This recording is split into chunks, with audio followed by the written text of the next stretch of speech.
About 20 years ago, my wife and I were vacationing in London. We're staying in the Mayfair district. And on a sunny afternoon, we were walking down Duke Street, no kidding. And there in the open doorway of the Eaton Gallery was a beautiful mountain desert scene just glowing from the sidewalk. And so I walked in, and that's how I found my first Nicols painting. And how out of place that painting seemed in London, I can't tell you. But I bought it, and I began searching for other Nicols, thinking, well, this guy's pretty good. There ought to be a lot of paintings out there. There was nothing online about him of any substance, and websites like Ask Art and so forth were in their infancy. And I think there might have been two very, very poor images on Ask Art of Nicols. So I was determined to find more, and I did. But it took some time because most of the galleries that I talked to in the Phoenix and the Tucson area knew nothing about Nicols.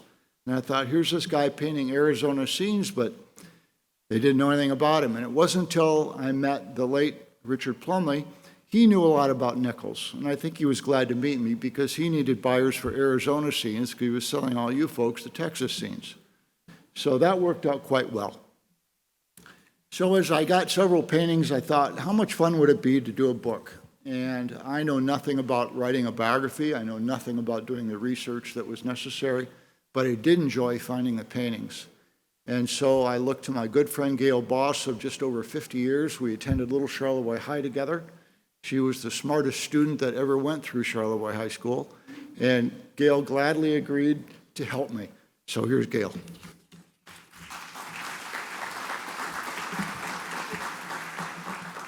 I knew Tom was going to create unreal expectations that I couldn't live up to.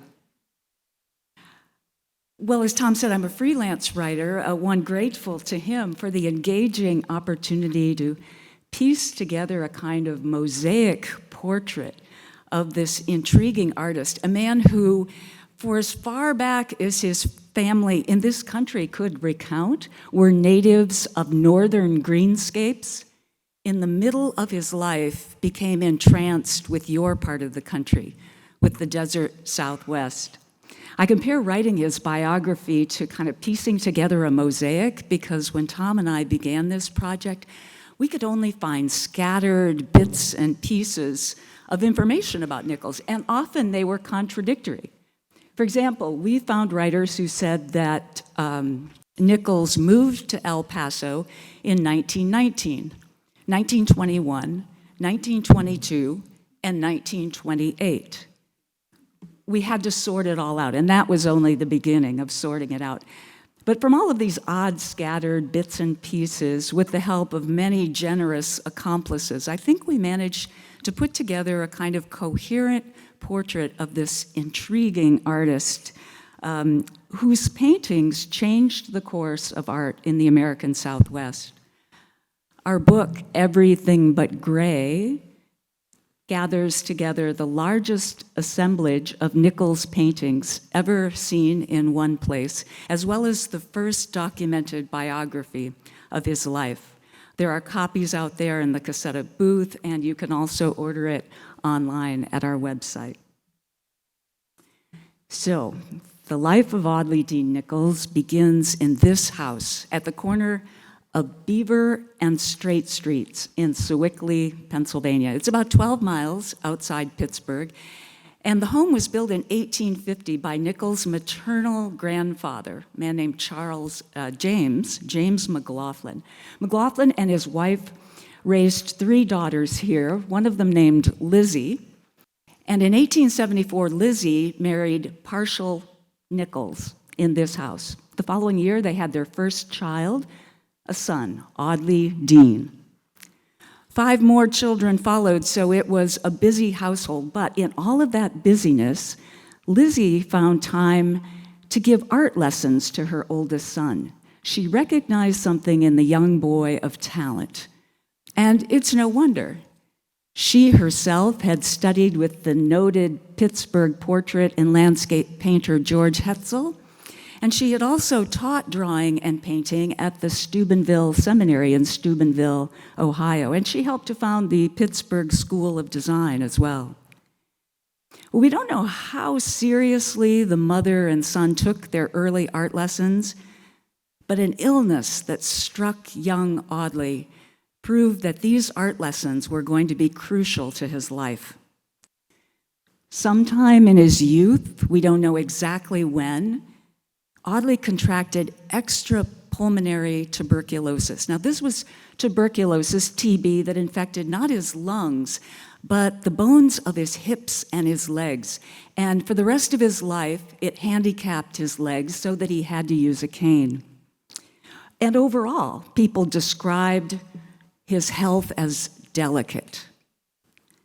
So any physically strenuous work for the rest of his life was really out of the question. But it seemed that art could be his path to independence. In fact, as a young man, he told the Pittsburgh Leader newspaper, "I couldn't do much else, so I studied art." Though not physically robust, he was able to attend school, and he graduated from Sewickley High in 1893 with 18 others. And then he turned himself toward illustrating, in the words of the newspaper. Now, this was in a time, the late 1800s, before mass photographic reproduction. So magazines, which were at their heyday then, relied on artists' black and white drawings to illustrate their articles. After magazine editors had accepted a few of young Audley's illustrations, he decided to go to New York City. He studied here at the Art Students League.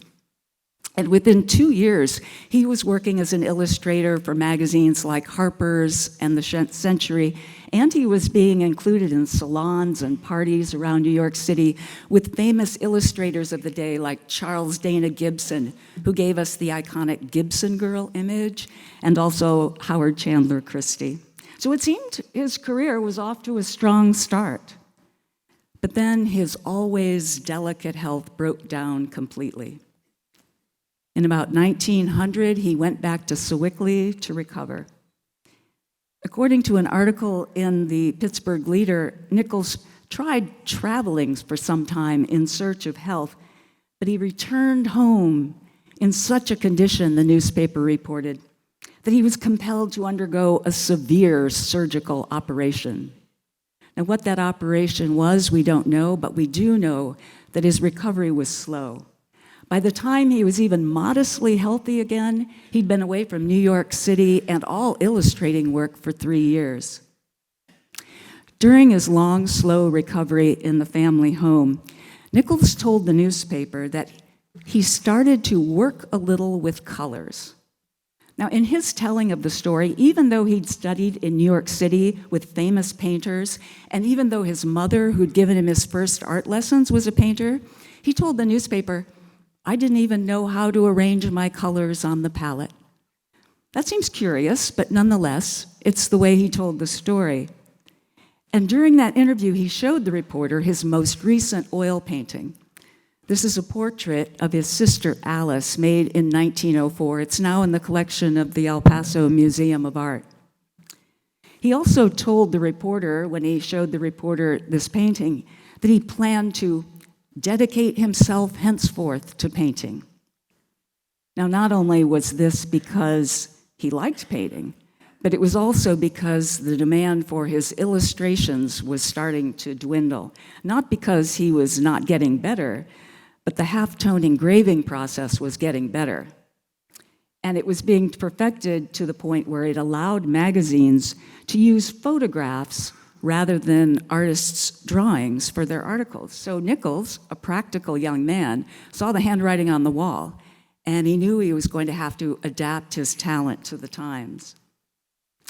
Well, Sewickley, Pennsylvania, this is one of his illustrations that he made for Harper's. And this was the kind of work that was declining in the early 1900s. And Nicols saw that this kind of work was soon to go the way of photographs, so he had to take up a different art form. Sewickley, Pennsylvania, in 1900, had a population of 3,600. It could not offer Nicols the kind of artistic exposure for his painting career that New York City could have offered, or even Pittsburgh, where his father had an office. But there were other benefits to the artist to setting up his studio in this little tiny hometown of his. the Leader newspaper reported that Nicols has always been a popular member of the younger Sewickley social set, and residents characterized him as possessing a singular friendly charm. Nicols chose the quiet comforts of a small town surrounded by family and friends over the stimulation of an urban art hub. And he was busy socially. He put his talents to work for this group called the Cot Club. His brother was a member. They were an amateur theater group that put on shows to benefit the local hospital. And for them and other groups, Nicols designed programs and playbills, posters, and scenery. Deciding to settle in Sewickley, he set up a studio in this building, the Sewickley Trust Building. And in that studio, he set to work refining his painting skills. He began to interest magazines not only in his black and white drawings, but also in his paintings for their covers. He made this one for the Burr Macintosh Monthly in 1903, and then this one for Collier's in 1904. Viewing one of Nicols' paintings in a shop window in 1904, a reporter for the local newspaper, the Sewickley Herald, wrote this, and perhaps he was looking at this painting that he made for the cover of Collier's. The reporter wrote, "The artist's talent and inspiration have placed him in the front rank of the cult of the brush and palette." As it turns out, that wasn't just local pride speaking. In that year, 1904, the same year that he made this painting, Nicols' painting A Reverie was accepted for the 9th Carnegie International Exhibition. It was mounted by the Carnegie Institute in Pittsburgh. And though we've tried, we've not found the painting that was included in the 1904 exhibition. And Nicols did not win any honors for it either, but it was an honor for him just to be included with such international masters in that exhibition as James McNeill Whistler, Childe Hassam, and Winslow Homer. But the following year, Nicols submitted another painting, this one, to the Carnegie exhibition, called The Fortune Teller. And this time he was turned down. It was not accepted. Oh, by the way, Kent Morrison, his grandson, says that Nicols is one of the two young men in this painting. He doesn't know which one. And that his two sisters were two of the three women. Whether there was actually a fortune teller in Sewickley or not, we don't know. Nicols tried one more time to be included in the annual Carnegie International Exhibitions in 1908, and that year, too, he was rejected. It seemed he was just not going to find fame in the elite Eastern art circles of the day. Locally, his fame rose. In 1910, Sewickley Civil War veteran David Shields commissioned Nicols to make a painting of his most vivid war memory, the day after Pickett's charge at Gettysburg, when Shields, who was a 19-year-old aide to General Alexander Hayes, rode with Hayes down the cheering ranks of their company as they dragged captured Confederate flags in the dust. Nicols titled his painting Victory. Now, this is the best copy of that painting that exists. It's a photograph of a print of the painting. And the newspaper reported that this painting found favor in the patriot fever of the times. Well, it also found favor with General Hayes's family, and the following year, General Hayes's family commissioned Nicols to paint this portrait of the general that was taken from a photograph. Nicols painted from a photograph taken just before the general was killed at the Battle of the Wilderness. Well, Nicols' artistic reputation was growing locally, but it positively soared that same year, 1911. That year, according to the Sewickley Herald, Nicols painted a place for himself forever in the affections of Sewickley. September 1911 marked the opening of an engineering marvel of the day, this cantilevered bridge crossing the Ohio River, connecting the towns of Sewickley and Coraopolis. Work began in July 1909, and it finished in September 1911. And that year, the town held a celebration, a week long, to mark the completion of the bridge. These are pictures from the parade that was held across the bridge, commemorating the event. Local officials wanted to commission local son Audley Dean Nicols for a painting that could be made into a poster, and the poster distributed to commemorate the event. The original painting has been lost, but the local historical society does have this poster that was printed from the painting in 1911. By all accounts, the image of the 3 Native Americans staring admiringly at the bridge was a huge hit with local citizens. Even 60 years later, the editor of the local newspaper called it the most significant painting in the world to old Sewickley. Nicols, she said, symbolized the bridge opening to perfection, and she added that because he was lame, the climb up the cliffs on the other side of the river to gain the perspective in preparation for the bridge painting gained Nicols great admiration. Athletic contests were also held that week, and bronze medals were even cast with Nicols' bridge painting image on them and awarded to the winners. So, in 1911, Audley Dean Nicols, he was 36 years old. He was an active, respected, well-liked bachelor in Sewickley's social life. And the following year, 1912, he started leaving town for months.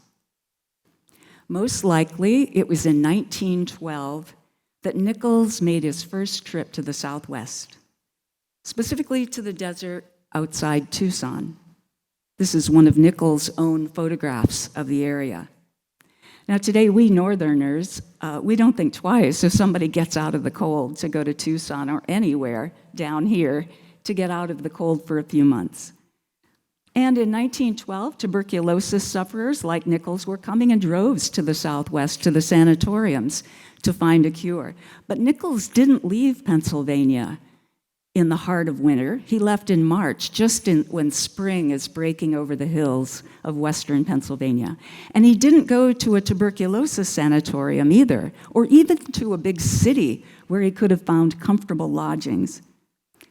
This probably raised some eyebrows in Sewickley, him launching out into the uninhabited desert. A writer in the Pittsburgh Index described how citizens of that day in Pittsburgh typically viewed Arizona. He wrote, "Those who have journeyed from the green fields of western Pennsylvania to the burning deserts of Arizona have been disgusted at first with the monotony and the absolute discomfort of the endless waste of sand and withered vegetation. It is the last place in the world one would expect to find an artist in search of inspiration." Now, for context, and in the writer's defense, Arizona was newly admitted to the Union that year, 1912, and there were no paved roads in the state.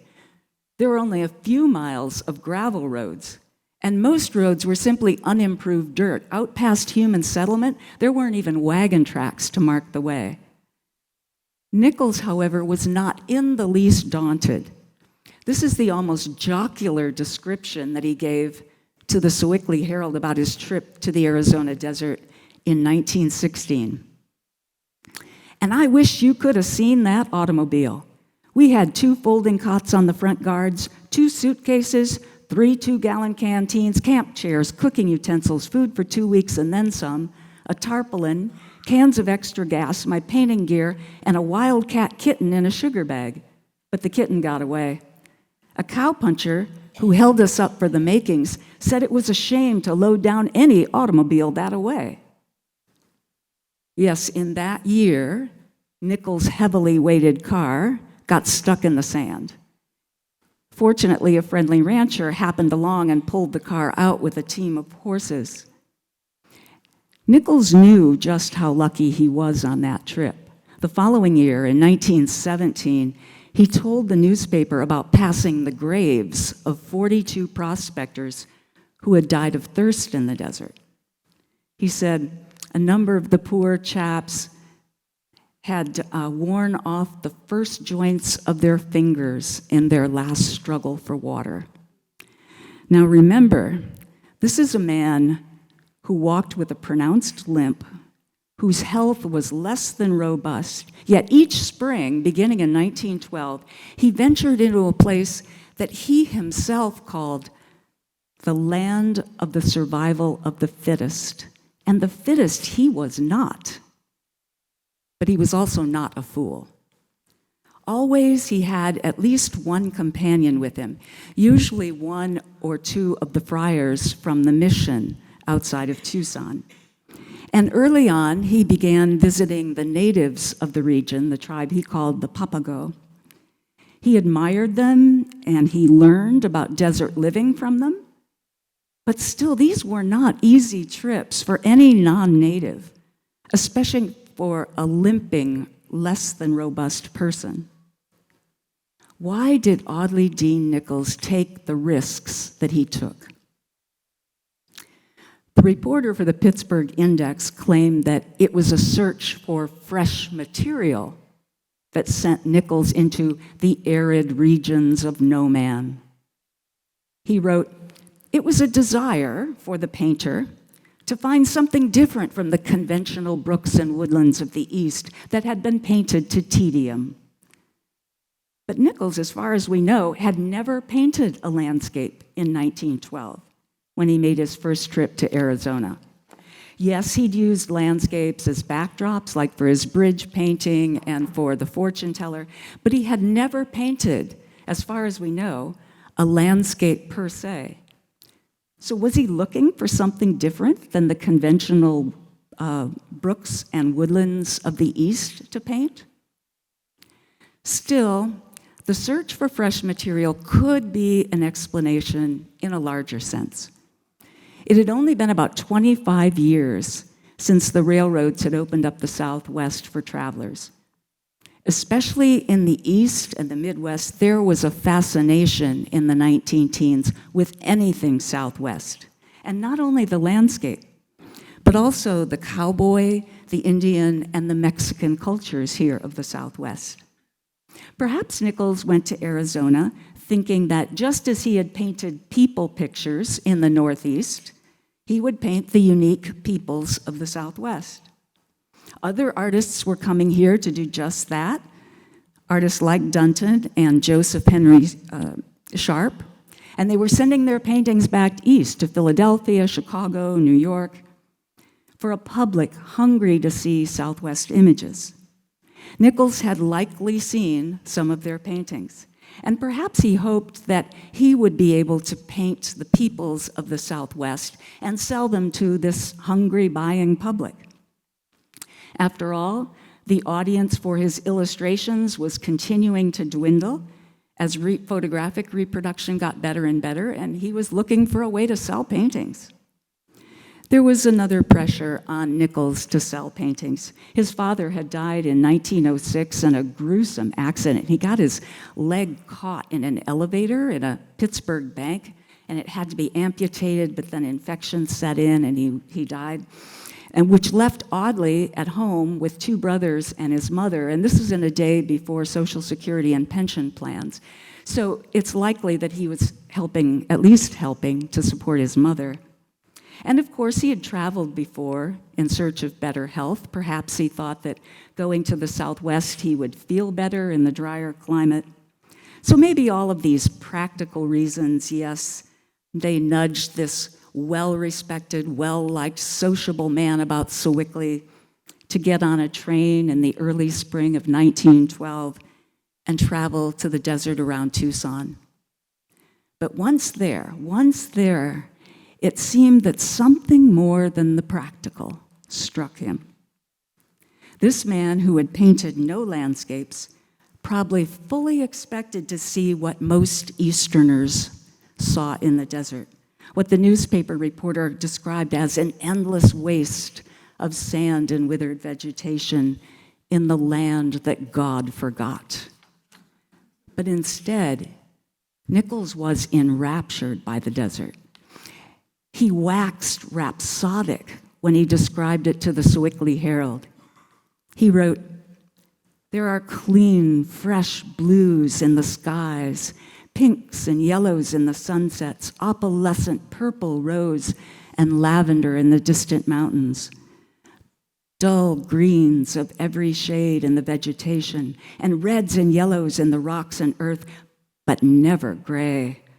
The desert is everything but gray." There was, he said, for him, a call in the desert. Back in Sewickley, after his first trip in 1912, he painted his first desert landscape. And as he told the story, he sent it off to a dealer in Chicago. There, Charles W. Post, the breakfast cereal magnate, Post Toasties, if any of you are as old as me, you remember Postum cereal. Charles W. Post saw Nicols' very first landscape painting in that Chicago shop window, and he bought it. Well, this encouraged Nicols to paint his second desert landscape, which he sent to a shop in Washington, D.C. And there, strange to say, it's almost like a fairy tale story. It's the one Nicols tells. In Washington, D.C., there, strange to say, Mr. Post saw it. He did have a winter home in Washington, D.C., and he was known to haunt the art shops. Charles W. Post bought the second desert landscape that Nicols had ever painted. Well, according to Nicols, from that sale on, he decided that the forlorn places of Arizona would now be his subject matter. Nicols' desert canvases quickly began garnering attention and prestige. In January 1914, Pittsburgh's Wonderly Brothers Galleries mounted an exhibit that included drawings by the famous, people like the famous illustrator Charles Dana Gibson, 10 large canvases by N.C. Wyeth, and one large painting of an Arizona scene by Nicols. The Sewickley artist was in good company. A year later, the Sewickley newspaper announced that 9 of Nicols' Arizona paintings would hang in the only special exhibition accepted that season at the Wonderly Galleries. 10 months later, in November 1915, the gallery was displaying 19 Nicols works. Broadway stars and bank presidents were buying the canvases for $100 a square foot. In the year 1917, Nicols sold 40 canvases, including this one. A Tucson newspaper wrote, "His paintings have created a vogue in Pittsburgh for Arizona landscapes." Between 1912 and 1918, Nicols established a pattern that brought him, according to the Sewickley newspaper, great approval everywhere. In March, he would leave the Sewickley train station with a ticket for Tucson. For 2 or 3 or 4 months, he would make expeditions on foot, well, with the car, and then just out on foot into the desert to paint, but mostly to sketch. Back in Sewickley by early summer, Nicols would work through the rest of the year in his studio in the Trust Building, turning his many, many sketches into paintings, conveying the splendors that he saw in the desert. Wonderly galleries and other shops sold these canvases to admirers around the country. And then the following March, Nicols would start all over again. He would board the train again, desert bound. Well, this cyclical pattern was serving Nicols very well, selling 40 canvases a year. He was about to upend that cyclical pattern. With about 5,000 residents in 1918, Sewickley was a small town. People knew each other's doings. The weekly newspaper devoted a whole page to the In Society column, which reported who was a guest of whom, who was traveling where, who had returned home. It also alerted residents to engagements and weddings of interest. Nicols' trips to the Southwest were duly recorded. You can see that in the item on the left. as were exhibits of his paintings, and even that he judged the 1916 Sewickley Halloween Parade. He was certainly, in 1918, a person of interest about town. But when he married Mary Mahoney, the Herald made no mention of it. The paper's only reference to Audley Dean Nichols' marriage came 33 years later, in 1951, when Mary Nichols died in El Paso. However, in the marriage records of Richland County, Ohio, an elegant hand has inscribed that on October 5th, 1918, the probate judge officiated the union of Audley Dean Nichols, artist of Sewickley, and Mary Olivia Mahoney, housekeeper of Mansfield, Ohio.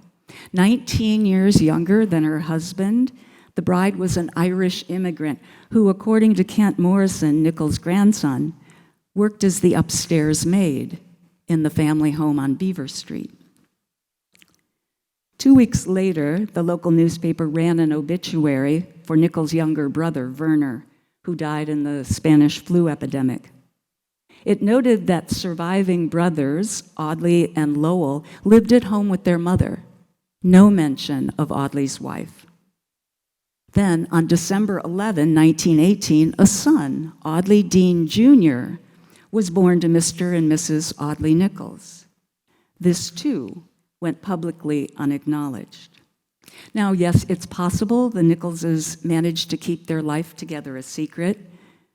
More likely, perhaps, is that the small-town arbiters regarded this marriage of Audley Dean Nichols, a respected citizen, and the birth of his son 9 weeks later as unseemly for an illustrious citizen.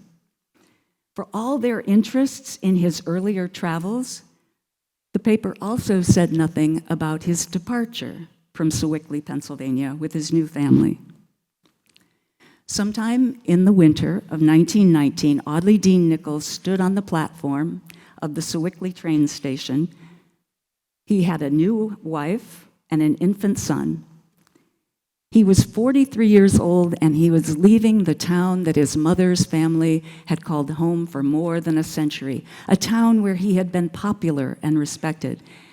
As his nephew, Frederick Wade Jr., told the story, when the train pulled out of the station, Nichols threw his heavy overcoat onto the train's platform, dramatizing his intention to leave the cold of his hometown forever. And one thinks it was probably not just the physical cold. Instead of going to Tucson, as we might expect, since he'd had 7 years of painting trips there and was reported to have hundreds of admirers, he and Mary settled in El Paso in 1920. This is a picture of El Paso in 1920. Maybe he feared the same sort of cold shoulder for his immigrant wife and his new son in Tucson, where he was well known, as he'd gotten in Sewickley. Whatever the reason, they settled in El Paso, and within 3 years, he and Mary had built themselves a house of rocks at the edge of El Paso, where the town met the desert. Nichols had a studio in this house where he made paintings of the Texas desert, including Mount Franklin, which rose up just beyond his rock house. He also continued to travel to Arizona and the deserts of New Mexico and Mexico to sketch and paint. Well, quickly it became known in El Paso that a talented painter had moved to town. Nichols sold his desert landscapes from the only art shop in El Paso, where its owner, Harry Wagoner, became his friend and chief promoter. Nichols' paintings began selling so fast in El Paso that he could barely keep up with the demand. He was painting 1 or 2 canvases a week to bring to the art shop to sell. He sometimes brought them in before they were completely dry, and Wagoner would varnish them before they would completely dry, and then they'd crack and they'd have to be sent out for restoration. That Nichols could paint 2 of his desert landscapes a week is remarkable when you look at the detail in them. Trained as an illustrator, he painted with an illustrator's precision. To paint even small paintings, this one is 16 by 24, by the way.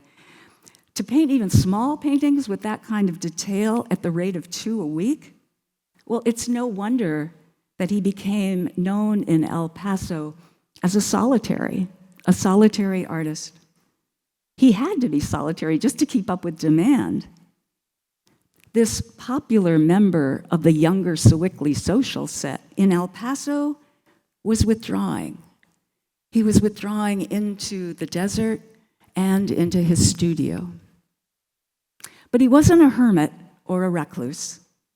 Younger artists like Jose Aceves related how Nicols welcomed him into his studio in the Rock House, showing the younger man how he got the characteristic color effects that he did. And Nicols went out camping and painting in the desert with Wagoner, the art shop owner, and he had a circle of friends like the commander of the local army post, from whom he loved to hear stories of the Old West. Rather than reclusive, in El Paso, Nicols simply became highly focused, devoted even, to painting the desert, because the desert enthralled him. Art dealers in El Paso, seeing how popular Nicols' paintings were becoming, they urged younger artists in El Paso to copy what they called the Nicols technique. The Nicols technique meant precise detail in the foreground, an expanse of shadowed desert floor, with mountains in the background sheathed in purple haze. These painters, there were about 8 or so of them, became known as the Purple Mountain Painters, with Nicols as their acknowledged dean. Throughout the 1920s, Nicols was at his height as a painter of the Southwest desert. After 1920, he stopped sending his paintings out of El Paso for sale. And that's a bit curious, too, given his close relationship with the Wonderly Brothers Gallery. They even sponsored his trips into the desert. But Nicols seemed not concerned with building a national reputation. Still, because El Paso was a railroad hub at the time, people from around the country were seeing and buying his paintings. In fact, though we could find no record of it, a Nicols painting reputedly hung in the White House in the Harding administration of 1921 to 1923. Not only were sales of his exhibited paintings brisk, Nicols also began receiving commissions, large and small. Just as his bridge painting is his best-known work in Sewickley, in El Paso, the painting that immortalized him is a massive one. I'm going to go back so that you can, there it is. So you can see the full scope of that painting. It's 4 feet by 16 feet, and it was painted on commission for the lobby of the First Mortgage Company in El Paso. For this painting, as for his bridge painting, Nicols climbed to a high vantage point. Now, this is a man in his late 40s. He climbed to a high vantage point with his limp, overlooking the city for the panoramic view. View of El Paso at sunset, as it's called, hung in the lobby of the mortgage company until the company folded in the Great Depression in 1931. It was then hung in local hotels until the man who originally commissioned the painting, Lee Orndorff, donated it to El Paso High School in memory of his son, who I think was killed in the Second World War. It hung in the high school until 1972, when it was sent out for restoration, and then, for 28 years, it was unaccounted for. It went missing for 28 years. In the year 2000, can you imagine a painting this big went missing? It was found in the year 2000 in a janitor's closet, and that's some big janitor's closet. It was found in the janitor's closet of El Paso High School in the year 2000. The high school wisely realized they didn't have a place for it, and they gave it on loan to the El Paso Museum of Art, where it has a home to this day. Well, after finishing this massive work, Nicols took a deep breath.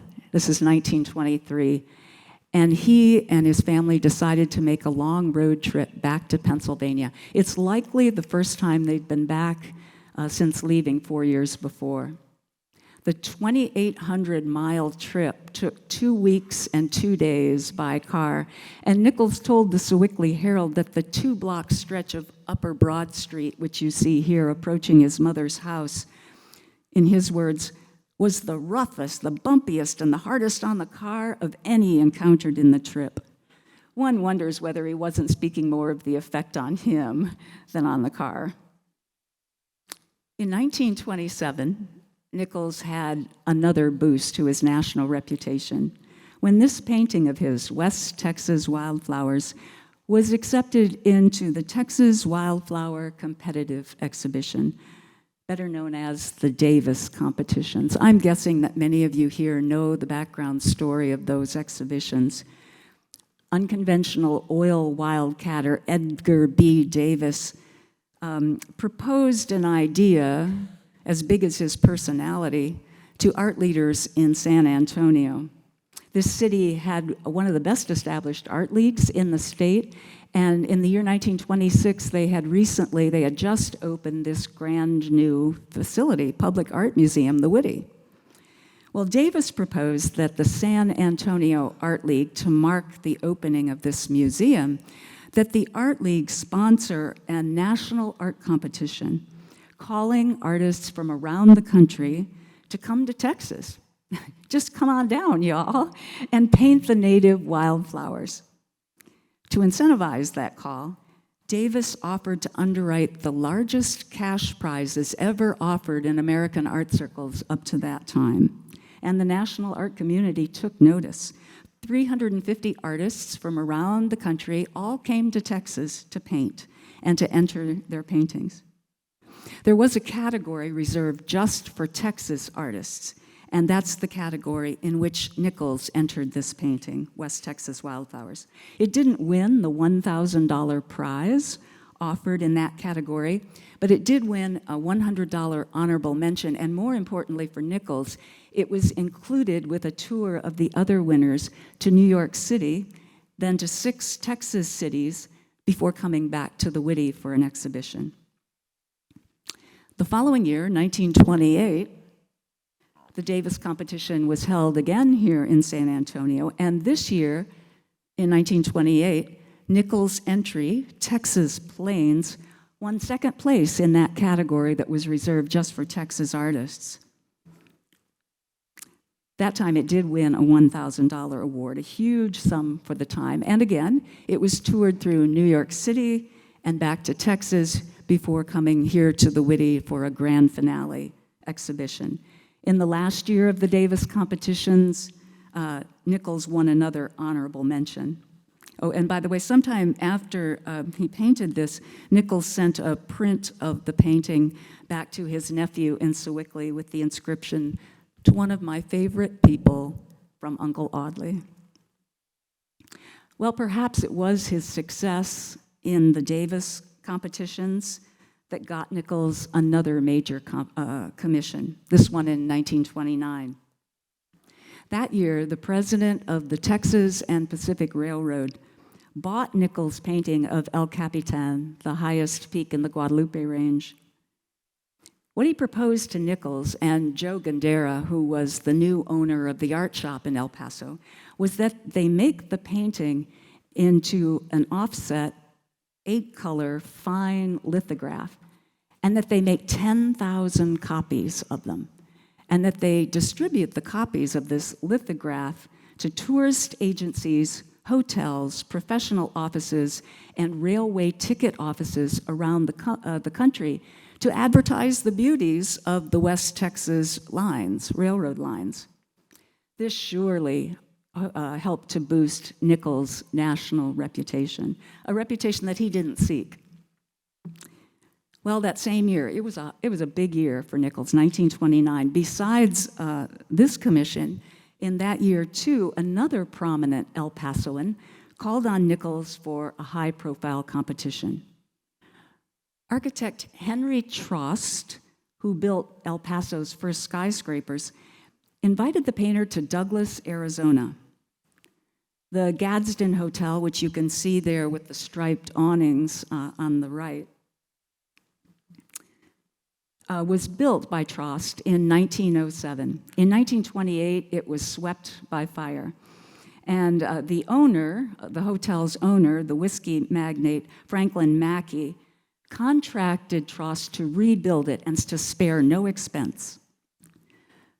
Trost's rebuild of the hotel rose from the ashes in opulence.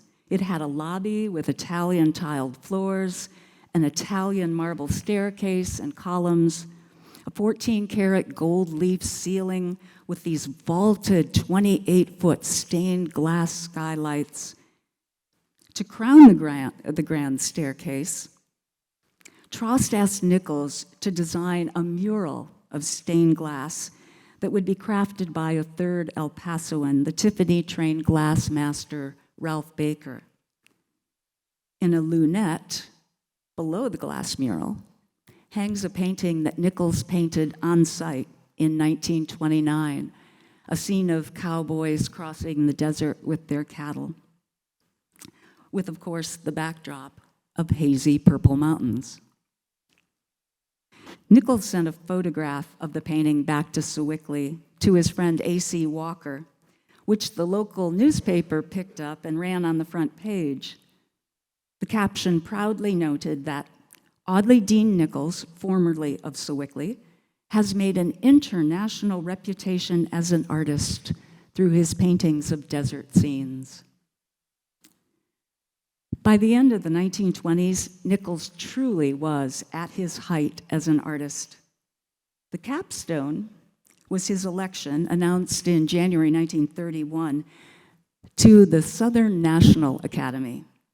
It was an exclusive society of artists. The membership was capped at 25, and once elected, you were a member for life. Nicols was very proud of his academy status, and thereafter always signed his paintings Audley Dean Nicols, S.N.A. Just as Nicols reached the height of his artistic reputation, the Great Depression hit the country, 1929, 1930. We don't know how much financial pressure Nicols felt. Perhaps enough wealthy patrons were still buying enough of Nicols' paintings to keep his family comfortable. Perhaps the artist had put money away when his canvases were selling faster than he could paint them. But most likely, the sale of Nicols' paintings slowed. The Sewickley newspaper hints at that.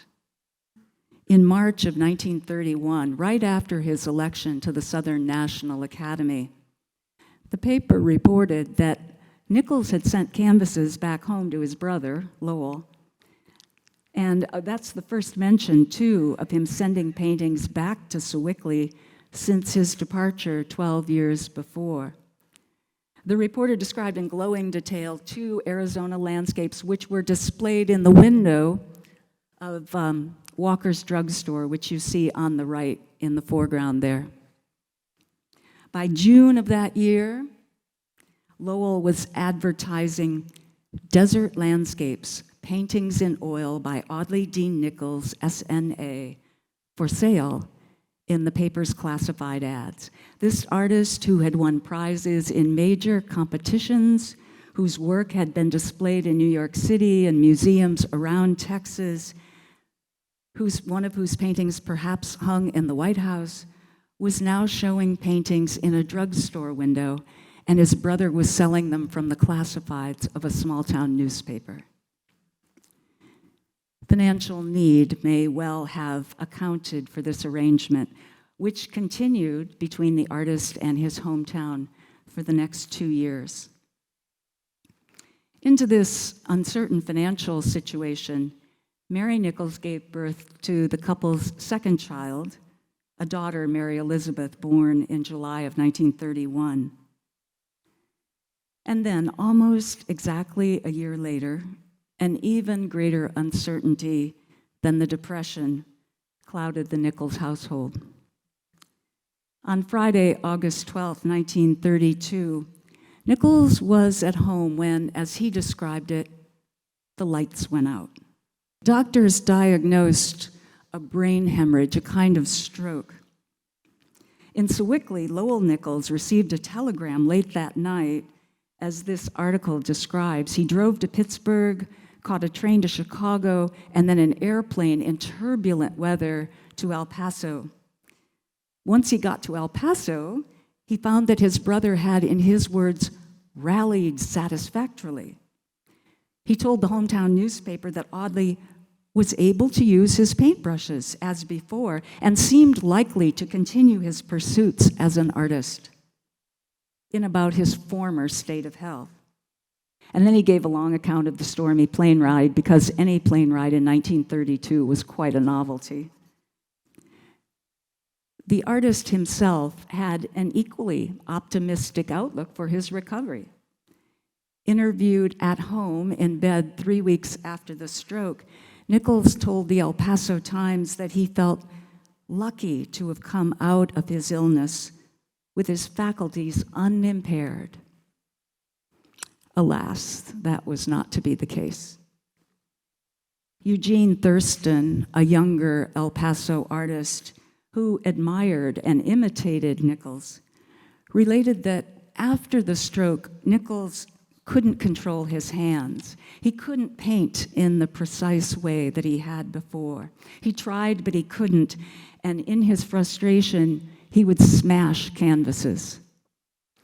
Nicols' daughter, Mary Beth, remembers the same.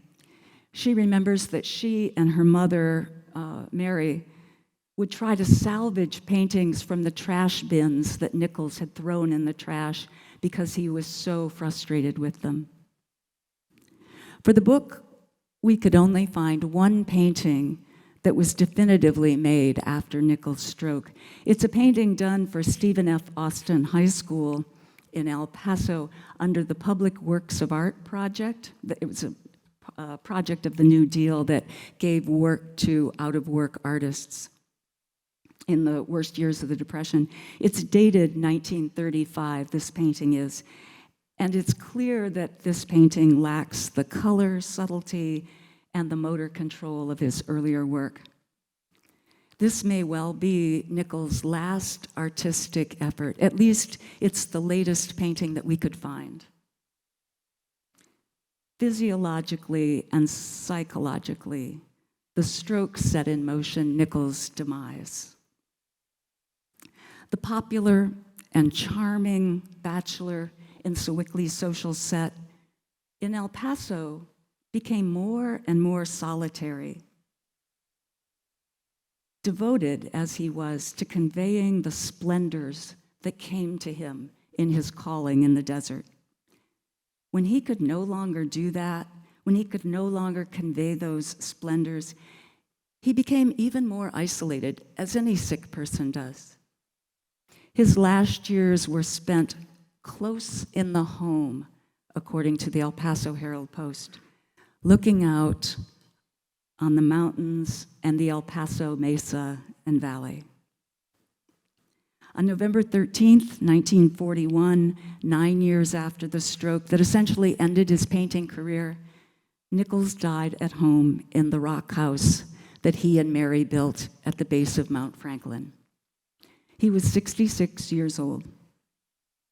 The El Paso paper, in its obituary for him, called the artist naturally reserved, with the personal qualities of a mystic. I have to wonder if the people of Sewickley would recognize their charming, sociable bachelor in that description, naturally reserved with the personal qualities of a mystic. The mystic in Nicols was evoked by the desert, by the light that he called a revelation to Pittsburgh eyes. He had never seen such colors and forms as the ones that materialized for him in the mountains and mesas, the canyons and the valleys of the Southwest desert. and he felt compelled to paint them, to paint the beauty revealed to him there. That calling became his whole life. And when he could no longer do that, life ebbed from him. In honor of the dean of the Purple Mountain Painters, the artists of El Paso attended Nicols' funeral as a body. Texas art historian Carol Ann Price Miller writes that Nicols established a distinctive style of photographic realism in the depiction of the southwestern landscapes. She summarizes, "In all probability, Nicols did more than anyone else in El Paso to create a greater awareness of and interest in southwestern art, and she names him the great pioneer of southwestern art." In perhaps a revisionist twist, the Sewickley Herald, the hometown newspaper, in its obituary for Nicols, noted that the artist's removal to the dry air of Texas was advised by his doctors. He went reluctantly, but became greatly captivated with the great stretches of desert scenery in that vicinity, and he painted it with success. Whether Nicols did indeed leave the place of his birth and the town that his family had helped to found reluctantly or not, he certainly did become captivated with the desert and with the mission of offering the beauty that he found there to others. Thank you for joining us on this abbreviated tour.